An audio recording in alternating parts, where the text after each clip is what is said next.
yesterday I flew from Izmir, Turkey to my parents' house in New Jersey, and today I'm going to tell you about my day. I wasn't really looking forward to this trip. It's a 12-hour trip, and I was really getting into the swing of things in Turkey. I really didn't want to leave. But I needed to go pick up my dogs because one, I missed them so much. Two, the only reason they didn't come with us in the first place was because Turkey required this very specific blood test and it wasn't ready in time when we needed to go. And so the dogs were staying with my parents. Here we have Mocha. I'll show you. This is the puppy. Oh, he's not that little anymore. This is Mokes. Maybe if Ziggy comes to me, I'll show you him as well, but you've probably already seen him if you've been following me for a while. I share about my dogs all the time. But this video is not about my dogs. This video is about my solo travel day and how I wanted it to go and how it actually went. So I said, okay, I'm traveling. Let me make the most of it. Let me see if I can just make this a really easy breezy travel day, and I'll work the whole time I'm on the plane and I'll make a vlog and it's gonna be super vibey. And this is how my day went. Started super smooth.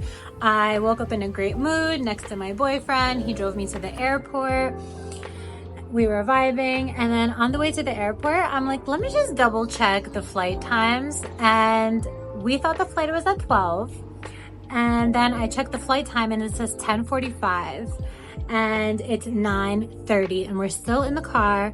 And I was like, okay, this is not vibey.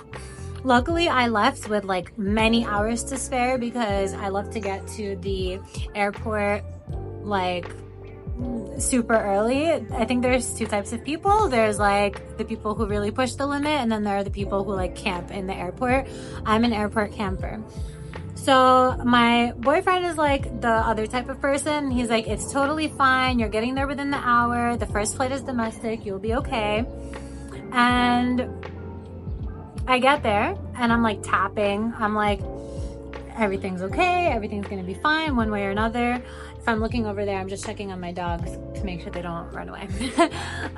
So I get there and the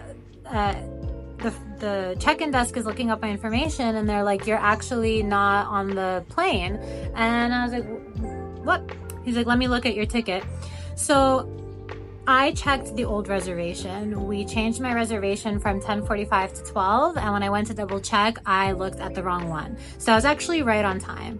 So I was like, okay, problem solved. So I was like, okay, I'm there. I'm at the airport. I was like, what do I do now to romanticize my travel day? I was like, let me go to Starbucks and get myself a nice sandwich and a coffee. Starbucks has this amazing way of maintaining really low quality for their food, no matter what country they're in. And I got a really shitty sandwich. So I was like, okay, whatever, at least the coffee's okay. So then I'm sitting, Mocha.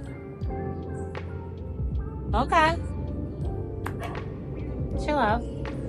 So I'm sitting at the airport and I was like, okay, waiting for my first flight. I was like, let me be productive and start doing some reading. I like to do market research on coaching, community building, and e-commerce.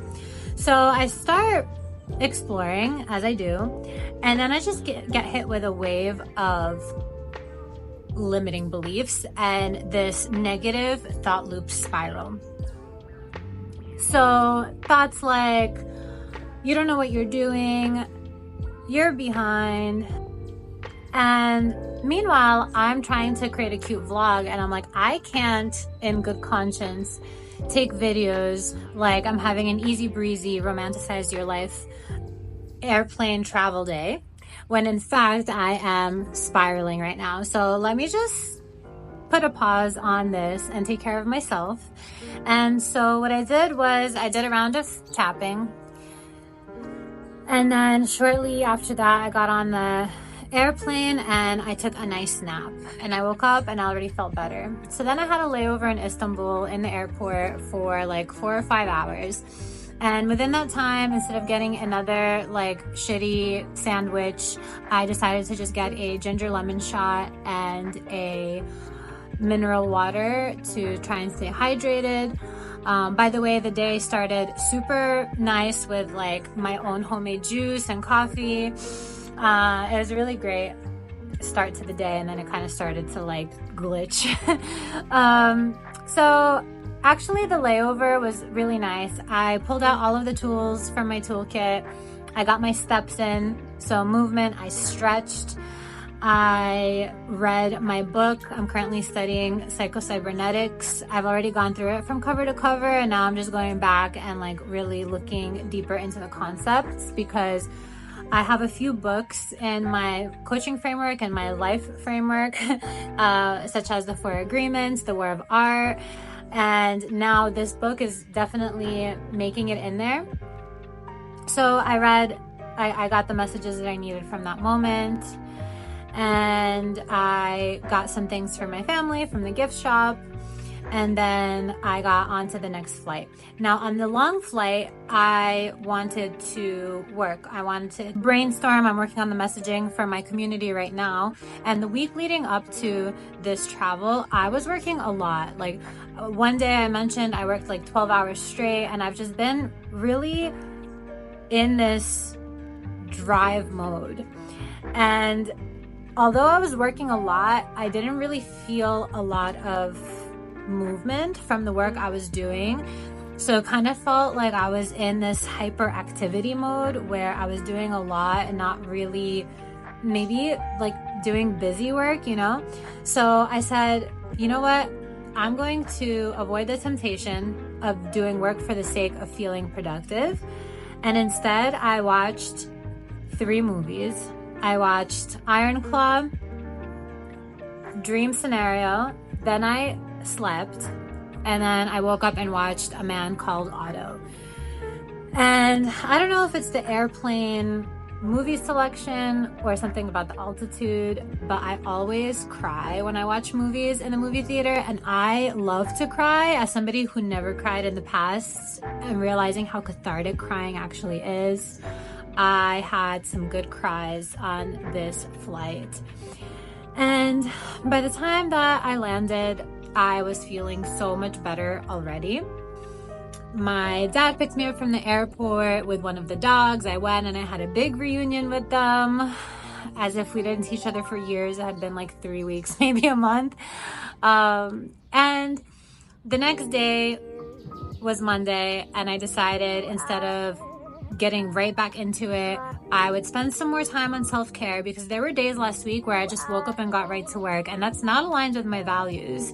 I'm not saying like everyone needs a 5-hour morning routine, but I definitely am a firm believer that you set the tone for your day. So if you're going right into drive mode, then you're probably not doing much energetic work to set the tone for the day going forward. And what happens then? Then you're responding to the day. And something I love from Joe Dispenza is that when you are reacting to your day, when the day is coming at you, you become more matter. When you're coming from your consciousness into the day, you're more light. So I decided yesterday to start my day that way. I did not do too much work. I sat down for a little bit here and there to do a couple of key things. And from there, I just relaxed, spent time with my family, spent time with the dogs, and had kind of like a low-key day. I don't set any calls on Mondays usually, so I didn't have to record anything or get on any coaching calls. And today's Tuesday, and I woke up like a brand new person. The ideas are coming to me. I feel like I created space, and I had an amazing workshop this morning with my community, and then followed by 3 one-on-one calls. And that's how my vibey travel day turned into a self-work, self-care travel day. And I came out on the other side of it.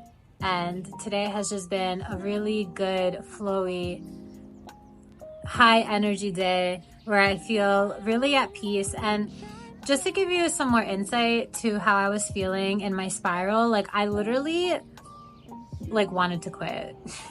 Like I was like, I'm just not cut out for this. Like I'm just not good enough for this. And the reason I share this with you is because everyone goes through this sometimes, and you have to realize when you're going through it that it's just a wave, because a lot of people let these thoughts take over completely and then stop them from moving forward and ever following their path and staying the course. And that's actually why I created the community in such a way that it allows people to consistently check in every single week and keep them on course to what they're doing. Because the people in the community are creating things from their heart, which is really vulnerable. And also when you're creating something that's an expression of you, it's never been done before, so there's no super clear path to follow. And it can be exhausting sometimes, and being so exposed and vulnerable all the time can be tiring. So I make sure to try and practice what I preach, and also to share that I'm not leading this community from a place of I have everything figured out and now I'm going to teach you.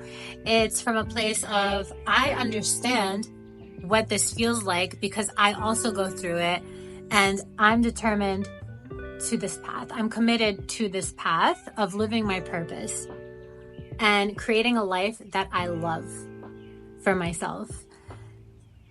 As it evolves, it looks different, and we evolve with it. And we continue to iterate as our values change, as we get older, as we have certain accomplishments, and then it's time for a new level. We continue to evolve, and that all comes with growing pains and self-limiting beliefs. And they don't completely ever go away, but we can get much better at managing them. And by the way, a big part of my process was also reaching out to one of my coaches, one of my mentors right now, and saying, hey, I was in this spiral and comparing myself to other people and feeling bad about myself and feeling like I should give up. And she just mirrored right back to me because she knows me really well. In fact, she was one of my coaching clients back in 2021. And then I hired her for my business growth as a consultant and mentor. So it's a very special relationship. And she was able to remind me and bring that peace back into my heart to keep me on the course. So my dog is trying to escape the backyard. We have a fence, but they wiggle their way through the fence. So bear with me. Mocha! Okay, he's good. I hope that if you are going through a wave of doubt, you remember that it's just a wave, because today I feel really good. Today I had a really good workshop. In the workshop, we had the very first member of Conscious Life Design and 3 of the newest members that just signed up in the last few days. So, you know, if I had let that wave completely knock me off my feet and just canceled the whole community right then and there, I wouldn't have been having this really great day. So understand that if handled mindfully, a wave is just all that it is. It doesn't have to destroy you and sweep you off your feet with the right systems in place. And if you get anything from this video today, that's it. And I will catch you in the next video.